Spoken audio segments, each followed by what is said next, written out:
इतिहास में कुछ ऐसी घटनाएं दर्ज हैं जिन्हें पूरी दुनिया कभी नहीं भूल पाती। उन घटनाओं में से एक है टाइटैनिक जहाज का हादसा। 15 अप्रैल 1912 को अटलांटिक महासागर में डूबा यह जहाज आज भी रहस्य, त्रासदी और सीख का प्रतीक है।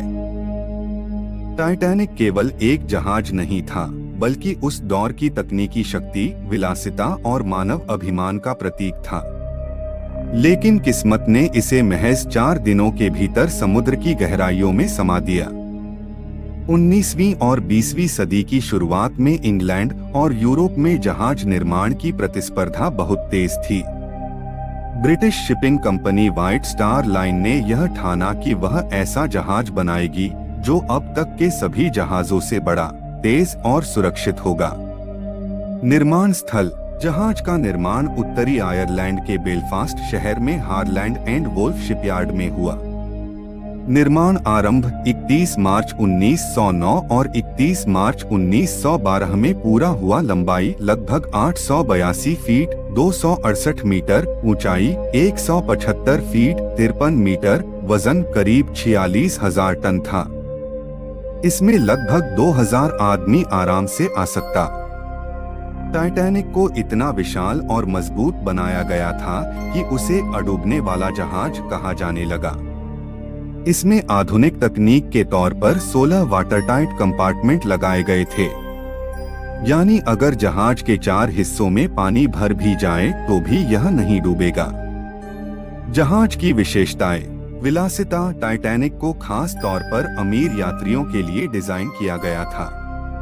इसमें 5 स्टार होटल जैसी सुविधाएं थीं, शानदार dining hall, swimming pool, library, तुर्की बाथ, बॉलरूम और लग्जरी स्वीट्स। तकनीकी सुरक्षा: इसमें अत्याधुनिक रेडियो वायरलेस सिस्टम लगाया गया था। 3 क्लास व्यवस्था: फर्स्ट क्लास अमीर और उच्च समाज के लोग, सेकंड क्लास मझोले व्यापारी, पेशेवर, थर्ड क्लास प्रवासी और मजदूर जो अमेरिका में नया जीवन शुरू करने जा रहे थे। पहली यात्रा की शुरुआत: 10 अप्रैल 1912 को टाइटैनिक ने अपनी पहली और आखिरी यात्रा शुरू की। Route: Southampton, England, Cherbourg, France, Queenstown, Ireland, New York, America. यात्री लगभग 2224 लोग, यात्री plus crew. Captain Edward Smith थे। जहाज पर उस समय दुनिया के सबसे अमीर व्यक्ति भी सवार थे, जैसे John Jacob ester, Benjamin Guggenheim और इसिडोर स्ट्रॉस। वहीं हजारों प्रवासी भी थे जो अमेरिका में अपनी नई जिंदगी शुरू करने का सपना देख रहे थे। हादसे की रात: 14 अप्रैल 1912 की रात। मौसम साफ था, समुद्र शांत था और चांदनी चमक रही थी, लेकिन ठंडी हवाएं इस ओर इशारा कर रही थीं कि आइसबर्ग, हिमखंड पास हैं।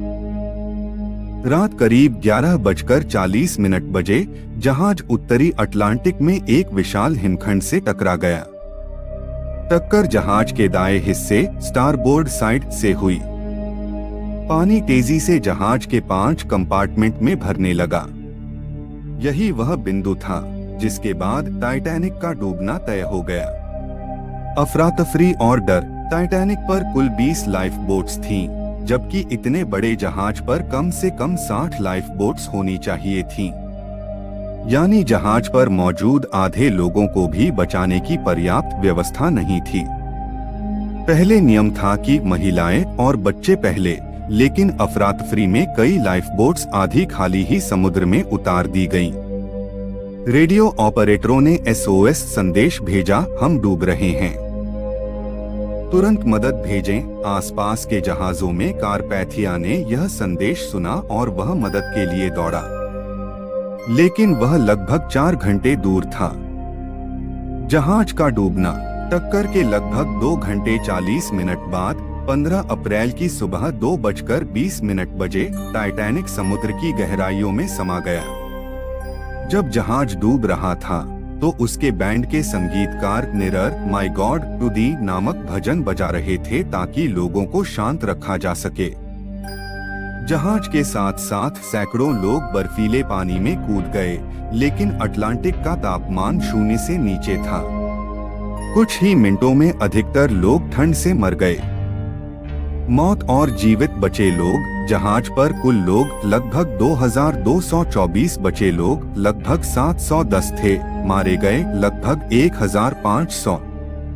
यह इतिहास की सबसे बड़ी समुद्री दुर्घटनाओं में से एक थी। बाद की जांच और निष्कर्ष इस हादसे ने पूरी दुनिया को हिला दिया। इंग्लैंड और अमेरिका में बड़ी जांचें हुईं। मुख्य निष्कर्ष, जहाज पर लाइफ बोट्स की संख्या बेहद कम थी। हिमखंड की चेतावनी मिलने के बावजूद जहाज की गति धीमी नहीं की गई। चालक दल ठीक से प्रशिक्षित नहीं था कि आपातकाल में यात्रियों को कैसे निकाला जाए। परिणामस्वरूप अंतर्राष्ट्रीय समुद्री नियमों में सुधार किया गया। हर जहाज पर पर्याप्त लाइफ बोट्स रखना अनिवार्य हो गया। समुद्र में हिमखंडों की निगरानी के लिए इंटरनेशनल आइस पेट्रोल की स्थापना हुई। टाइटैनिक की खोज 70 से अधिक वर्षों तक टाइटैनिक का मलबा समुद्र की गहराइयों में खोया रहा। आखिरकार 1985 में डॉक्टर रॉबर्ट बैलर्ड ने इसे अटलांटिक महासागर की सतह से लगभग 12,500 फीट नीचे खोज निकाला। आज भी टाइटैनिक का मलबा समुद्र की गहराइयों में पड़ा है, जो हमें उस त्रासदी की याद दिलाता है। टाइटैनिक से सीख अभिमान नहीं, सावधानी जरूरी है। तकनीक कितनी भी आगे बढ़ जाए, प्रकृति के सामने इंसान छोटा ही है। सुरक्षा को कभी नजरअंदाज नहीं करना चाहिए। अगर पर्याप्त लाइफ बोट्स होती तो कई और जानें बच सकती थीं। मानव साहस और बलिदान, कई लोग दूसरों को बचाने के लिए अपनी जान दे बैठे। निष्कर्ष, टाइटैनिक केवल एक जहाज नहीं था, बल्कि यह एक युग का सपना था। लेकिन उसकी त्रासदी ने दुनिया को झकझोर दिया। आज भी जब भी टाइटैनिक का नाम लिया जाता है, लोगों की आंखों के सामने विलासिता, आशा, सपने और साथ ही त्रासदी की तस्वीर उभर आती है। टाइटैनिक की यह कहानी हमें यह सिखाती है कि मानव बुद्धि चाहे कितनी भी शक्तिशाली क्यों न हो, प्रकृति के सामने विनम्र रहना ही बुद्धिमानी है।